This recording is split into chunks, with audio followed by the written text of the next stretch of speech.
ایک ایسی بات میں آپ سے عرض کروں جو شاید بہت کم لوگ اس پر غور کرتے ہیں. میں ہوں اور آپ ہیں, جی دو لوگ ہیں نا. اب اگر سارا کھانا پینا میں کھاؤں اور آپ کو میں کچھ نہ دوں تو ہوگا کیا؟ میں تو طاقتور ہو جاؤں گا, آپ کیا ہوں گے؟ کمزور ہو جائیں گے. اور سارا کچھ میں اپنے لیے کروں اور آپ کو کچھ بھی نہ دوں تو دھیرے دھیرے مار جاؤں گا. تو جب انسان میں دو چیزیں ہیں, جسم ہے اور روح ہے, تو وہ اگر ساری خوراک اور سب کچھ اگر جسم کے لیے کرے گا تو روح کا کیا بنے گا؟ اور دیکھیں, جسم اس مٹی سے بنا تو اس کی خوراک بھی یہیں کی ہے, روح یہاں سے نہیں بنی, اس لیے اس کی خوراک بھی یہاں کی نہیں ہے. واہ واہ واہ واہ, جسم مٹی سے بنا, سبحان اللہ, خوراک زمین سے ملے گی, سبحان اللہ, اور روح وہاں سے آئی تو اس کی خوراک بھی وہیں سے. سبحان اللہ. ایک بندہ ہے, اس نے رپورٹس کروائیں, میڈیکل ساری رپورٹس کلیئر ہے.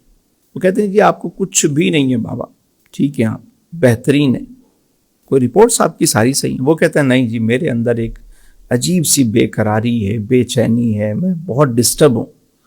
کہ بھائی سب کچھ صحیح ہے, آپ نہیں پتہ نہیں کیا ہے, میں ڈپریشن ہے, عجیب قسم کی انزائٹی ہے, میں سمجھ نہیں پا رہا اس کی وجہ کیا ہے. وجہ یہ ہے کہ باڈی تو صحیح ہے, اس کی روح بیمار ہے. اچھا, اب کبھی کوئی کہہ بھی دینا کہ یار تم روحانی طور پہ دکھاؤ, تو وہ چلا جاتا ہے عاملوں کے پاس اور وہ اس کو لگا دیتے ہیں ٹرک کی بتی کے پیچھے کہ تم جناب بکرا دو تو صدقہ دو تو یہ کرو تو وہ کرو تو فلاں کرو. وہ اس کو دوسرے راستے پہ لگا دیتے ہیں. اصل معاملہ یہ ہے کہ روح بیمار ہے اور روح کو خوراک چاہیے, اور اس کی خوراک اللہ کا ذکر ہے. واہ واہ واہ, اس کی خوراک رزق حلال ہے, اس کی خوراک جو ہے وہ معاف کرنا ہے. واہ واہ واہ. روح کی جو خوراک ہے کہ بانٹنا ہے, اللہ کی راہ میں دینے والا بننا ہے. واہ واہ. تو جب روح کی خوراک نہیں ملتی تو روح بیمار ہونا شروع ہو جاتی. اور اس وقت جو سب سے زیادہ اینٹی ڈپریشن چیزیں چل رہی ہیں, اس کی وجہ یہی ہے کہ لوگوں کی روح جو ہے نا وہ بیمار ہے, اس کے لیے کوئی کام نہیں ہو. سر آپ کے اس اہم نقطے پر میں غور کر رہا ہوں تو میں محسوس کر رہا ہوں کہ ہماری جتنی بھی یہ سسٹم دنیا ہے جس میں ہم رہ رہے ہیں, ہمارا سماج ہے, ہمارا معاشرہ ہے, سارا کا سارا باڈی کے لیے کام کر رہا ہے. ہماری ہر ضرورت, ہمارا پورا بزنس, سب کچھ باڈی کے لیے.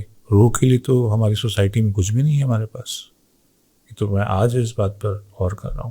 اور علی بھائی, آنے والے ٹائم میں آپ دیکھیے گا کہ دنیا میں جو سب سے بڑا مسئلہ اور چیلنج کھڑا ہونے جا رہا ہے نا, اور وہ ہے آپ کا مینٹل سکون.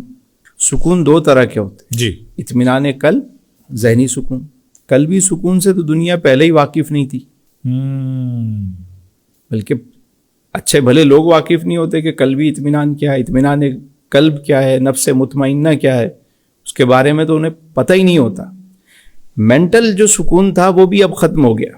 اللہ, گیجٹس کی وجہ سے, یہ میٹاورس کی وجہ سے, یہ ویب 3 کی وجہ سے, یہ 5G کی وجہ سے, یہ جو اب چیٹ جی پی ٹی اور پتہ نہیں الا بلا کیا دنیا میں چیزیں آنا شروع ہو گئیں.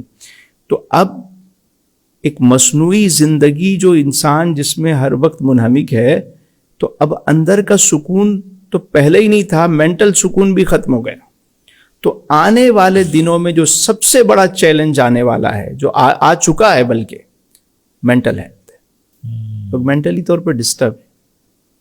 اینٹی ڈپریشن میڈیسن, سکون آور ادویات بڑھتی جا رہی ہیں. لوگ خود کش حملہ آور گھوم رہے ہیں. ذرا سا کسی کو آپ چھیڑ کے دیکھیں تو روح پر کام کرنا, روح کو اس کی غذا دینا. روحانی غذا کیا ہے؟ نماز ہے, قرآن ہے, اللہ کا ذکر ہے, خیر کے کام ہیں, معاف کرنا ہے, سچ بولنا ہے, ٹھیک ہے, بے ضرر ہونا ہے, بے غرض ہونا ہے. یہ ساری روح کی غذائیں. واہ.